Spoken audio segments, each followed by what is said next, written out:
Welcome to another video from Dr. Lock.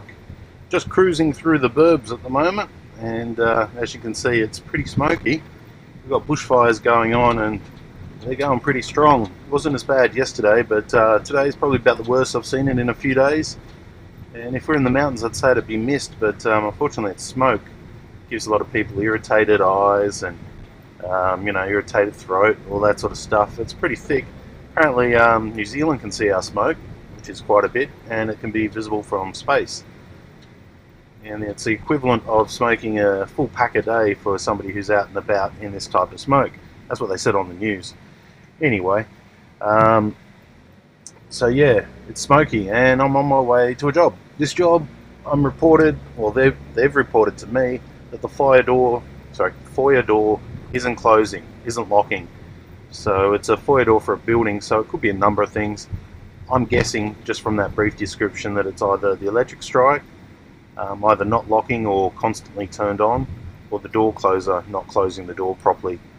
So I'm going to go there and have a look and see what's going on. I've got my door closer with me and my replacement electric strike, so hopefully this should be a nice slam dunk.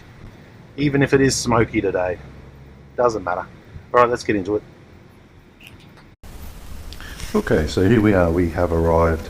This is the door here, and this is the one that's not locking. First thing I notice is this guy's sticker. Look at that, he's put it dominantly right there. I mean, it's a little bit obnoxious, but it's no bother to me. But have a look at this sticker. It's an aluminium one with some sort of really hard glue on the back. You'd literally need a scraper or razor blade to cut all the glue off the back of it. It's actually aluminium engraved. Interesting. Okay, so yeah, if you want stickers you can't remove, go for one of them. I mean, you still can remove it, but I've got no need to remove it. We only do this building, so we don't care too much about this area. Okay, so let's have a look at this. Lockwood 3582 with escape handle on the inside, no handle on the outside. So they use these big handles. When it buzzes, they can just pull the door open. And something's hitting there. Okay, let's have a look here. Okay, something's hitting. Oh, okay, so look at the door. See this gap in the door? There's no gap. So basically this door has moved. So the door can't even close as it is because this surface is hitting the other surface. Okay, that's one problem. Gap here is not very good. There's so much wear and screws hanging loose. We'll have to see if we can tidy them up. See how that's worn a groove into the door, that screw? And even if you were to close it, most of the time it wouldn't. This needs to be pushed up. I've got this bump stop down the bottom too, which I think can be removed or cut back. Bit of a sharp edge, so that's not good. Okay. So this section here ideally would be on this door on the outside to stop them overlapping, but unfortunately they haven't done that, they've done this. So it's a whole issue with the door right there. Have a look at that. Oh, that's bad. Let's check the hinges. So I can't really do much with these hinges. These doors need to be separated. Okay, let's see what we can do.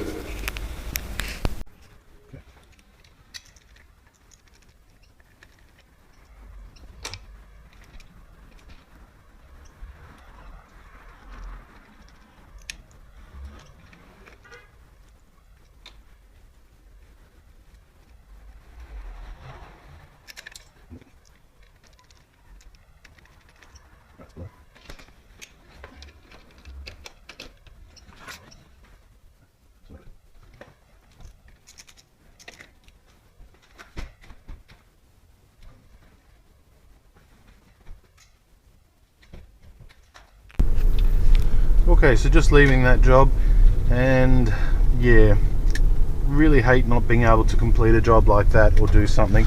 There's a few pitfalls there that I could have easily fallen into.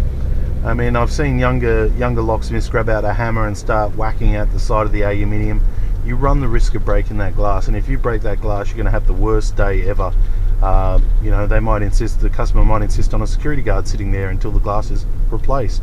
It can be thousands of dollars that way. So the best solution that I could come up with that particular job is, first of all, we'll send an aluminium shop fitter to see if they can put some different type of hinges to increase that gap. If they can do that, then perhaps we can still use the doors and we can save some money for the building people that way. If they can't do that, perhaps it's just time for some new doors. Those doors have been beat up for the last 30 years. New doors wouldn't be that bad an investment, and that will, you know, give them plenty of use into the future. So first step first, we go the cheap method. That might be a win, might be a loss, but who knows. And then after that, new doors, and I might need to go back after that and actually fit all the hardware. All the hardware and all's not too bad at the moment. It's got the electric strike, the handles, everything's in keeping, but unfortunately, yeah, that's a job I'm going to have to walk away with. If I was to start trying to do the hinges myself, being one man, I could run into trouble. So pulling off a big door like that, you put your back out, it's definitely a two-man job. Then also you have to get the right type of hinges to actually do that. So it's definitely a two-man job, right type of hinges. You've got to be prepared for it, and I'm not prepared for it today. So anyway, on to the next job. That one's one we couldn't do, unfortunately. Okay, thanks for watching.